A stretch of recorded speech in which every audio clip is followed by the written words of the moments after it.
Well, this evening, Gender Links, together with its partner SADC Gender Protocol Alliance, will launch the 10th SADC Gender Protocol 2018 Barometer. This is a document that seeks to look at various gender issues, and this will be done at the Constitution Hill. And we'd like to welcome right now to speak about it the CEO of Gender Links, Colleen Morna. Colleen, welcome, and thank you so much for making the time. Thank you. The launch at what has previously been known as the Women's Prison. What's the significance? Well, as we know, it's the eve of Women's Day here in South Africa, a very significant day for us here, but also in the region.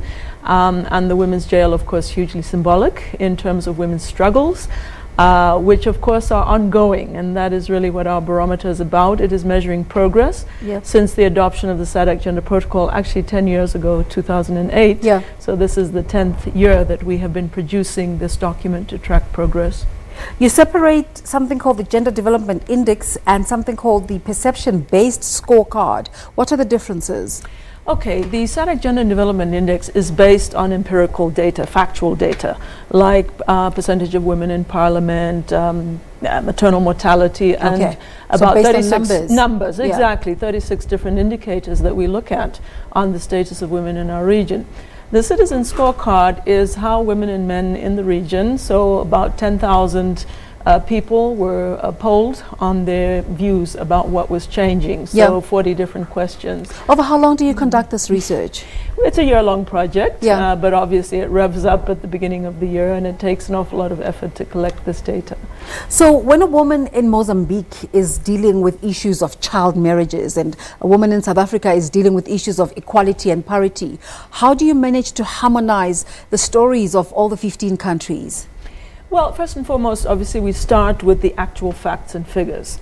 But there's also a lot of qualitative evidence that is also in this report. And if you think about it in simple terms, we have this protocol that has over 40 provisions around women's equality in the region. And we have 15 countries, soon to be 16 when Comoros joins next week.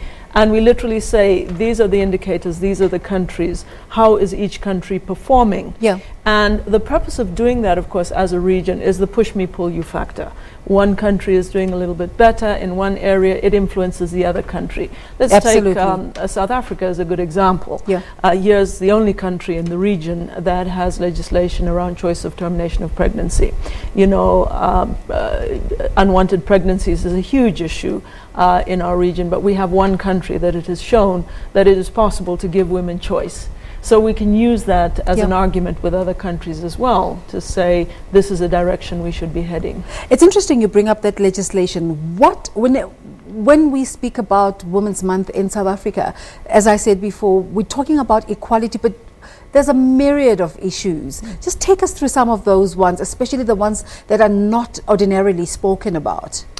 Well, I think the crisis that we're facing, I'm going to call it a crisis because on the 1st of August, and we're both wearing red as you can see, women marched across the nation. And that echoes a march that's been happening across the globe actually since Donald Trump, the Women's March, which is really just saying that women are tired and angry because we are talking the talk, but we're not walking the walk, And the biggest indicator of that, and what has caused obviously so much of this outpouring of anger, is the high levels of gender violence. So we have a great constitution. We could even take the indicator around a choice of termination of pregnancy. Yes, we have that legislation, but we still have a whole lot of abortions taking place in back streets and the stigma and so on that is attached to it. So we have rights on paper, but they're not translating into rights in reality. And the biggest indicator of any kind of inequality is the extent to which there's violence. Here in South Africa, every 6 hours, a woman is killed by her intimate partner, things like that. If a man were being killed every 6 hours by his intimate partner, there'd be a state of emergency, So these are the real issues. The Democratic Republic of Congo is going to the elections, to the polls later this year. What kind of conversations are you having with women in that member state? So that's a really good example around women's political representation. The DRC is a particular case in point where women are less than 6% of members of parliament, let alone at the local level. Very, very low representation of women. And yet we have countries in the region like South Africa where we're almost at gender parity in our cabinet and in parliament. Yeah. So as a region we can say, well, if one country has been able to do it, what are the gaps in the other country, and what has facilitated women's participation here, and how can we use those arguments in another country to move forward? Zimbabwe is another case in point where we've just had elections, still computing the data, but we're likely to see a regression actually in women's political participation in Zimbabwe in what was a very messy election. It's quite a bulky document. What's in it? Well, it's divided, there's obviously then an executive summary. So if you can't read the whole thing, read the summary because it takes you right to the heart of the issue. But it's divided into 11 chapters around different theme areas: constitutional and legal, governance, education, the economic sphere. There's a series of chapters around gender violence, women's health, HIV and AIDS. Peace and security, the media. There's a whole chapter on women in the media, which is fascinating. Okay. And then, of course, our last chapter is around implementation and lack of it. You alluded to the hashtag total shutdown phenomena that happened about 2 weeks ago, and one of the terms that kept coming up from there is gender neutrality. How is that phenomena affecting the work of Gender Links and the SADC Barometer? Mm-hmm. So the issues around sexual orientation and gender identity are also very much on the agenda in South Africa and in our region because of the stigma and the high levels of homophobia in our region. At the present time, only 4 countries have decriminalized people's right to choose their sexual orientation.